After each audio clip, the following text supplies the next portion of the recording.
Hello കൂട്ടുകാരെ, അപ്പോൾ നമുക്ക് കുഞ്ഞു പിള്ളേരുടെ കാലെങ്ങനെ സിമ്പിളായിട്ട് വളരെ പെട്ടെന്ന് വൃത്തിയാക്കി എടുക്കാൻ പറ്റുമെന്ന് നോക്കാം കേട്ടോ. അപ്പം ഞാനിവിടെ പാറൂസിനെയാണ് കേട്ടോ പിടിച്ചിരുത്തിയിരിക്കുന്നത്. ചെറിയ ചൂടുവെള്ളത്തിൽ കാല് വെച്ച് കൊടുക്കണം ആദ്യം.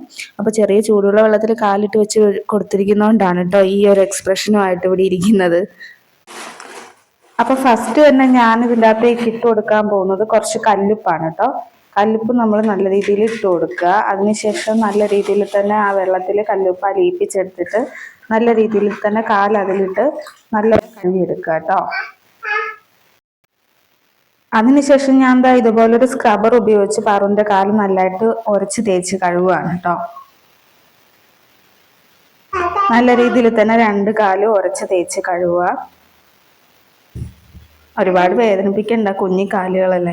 അപ്പോൾ ഇതുപോലെ നല്ല രീതിയിൽ പതുക്കെ നല്ല രീതിയിൽ തന്നെ സ്ക്രബ് ചെയ്തെടുക്കുക കേട്ടോ.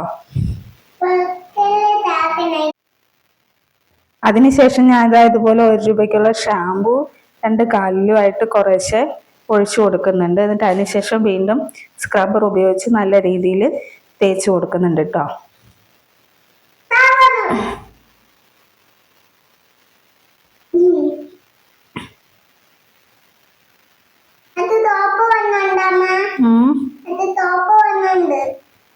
അപ്പം നല്ല രീതിയിൽ ഈ ഷാമ്പു ഉപയോഗിച്ചൊന്ന് തേച്ച് കഴുകിയെടുക്കുക.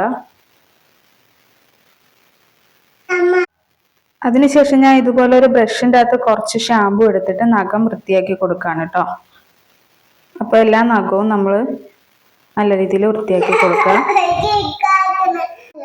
അതിനുശേഷം ഞാൻ പാറൂസിൻ്റെ കാലിൽ ഇതുപോലെ ഒരു പാക്കാണ് ഇട്ട് കൊടുക്കുന്നത്. ഇതിൽ മഞ്ഞൾപ്പൊടി, അരിപ്പൊടി, കടലമാവ്, പിന്നെ ഗോതമ്പ് പൊടി ഇത്രയും മിക്സ് ചെയ്തിട്ട് പാലിൽ മിക്സ് ചെയ്തതാണ് കേട്ടോ. ഇതാണ് കേട്ടോ ഇട്ട് കൊടുക്കുന്നത്. ഇപ്പോൾ ഇത് നല്ല രീതിയിൽ കാല് നല്ല സോഫ്റ്റ് ആയിട്ട് വരാനും ഒരു ബ്രൈറ്റ്നെസ് കിട്ടാനും ഇത് വളരെ നല്ലതാണ് കേട്ടോ.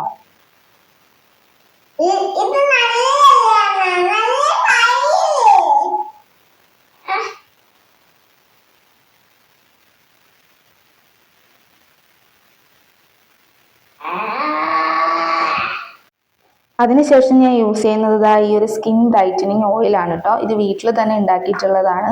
ഇതിൻ്റെ ഇൻഗ്രീഡിയൻസ് എന്ന് പറയുന്നത് ക്യാരറ്റ്, ബീട്രൂട്ട്, പിന്നെ ഓറഞ്ചിൻ്റെ തൊലി, ഇവ വെളിച്ചെണ്ണയിൽ നല്ല രീതിയിൽ കാച്ചിയെടുത്തിട്ടുള്ളതാണ് കേട്ടോ.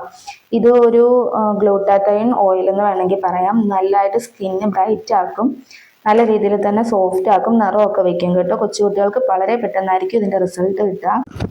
അപ്പോൾ ലാസ്റ്റ് ഈ ഒരു രീതിയിലാണ് കേട്ടോ പാറൂസിൻ്റെ കാല് വൃത്തിയായി കിട്ടിയത്. അപ്പോൾ ഇനി അധിക നേരമൊന്നും ഈ വൃത്തി ഉണ്ടാവില്ല. ഇനി വീണ്ടും മണ്ണിലൊക്കെ ചെന്ന് കളിച്ച് കഴിയുമ്പോൾ വീണ്ടും വൃത്തിയാക്കി എടുക്കേണ്ടതാണ്. അപ്പോൾ മസ്റ്റായിട്ട് എല്ലാവരും ഇത് ട്രൈ ചെയ്ത് നോക്കുക. അധികം കെമിക്കൽസ് ഒന്നും യൂസ് ചെയ്യാതെ കുട്ടികളുടെ കാല് വൃത്തിയാക്കി എടുക്കുന്നതാവും എപ്പോഴും നല്ലത്. അപ്പോൾ ഇതുപോലുള്ള സിമ്പിളായിട്ടുള്ള മെത്തേഡിൽ നമ്മൾ കുട്ടികളുടെ കാലൊക്കെ വൃത്തിയാക്കി എടുക്കാം. Okay, bye, Tata.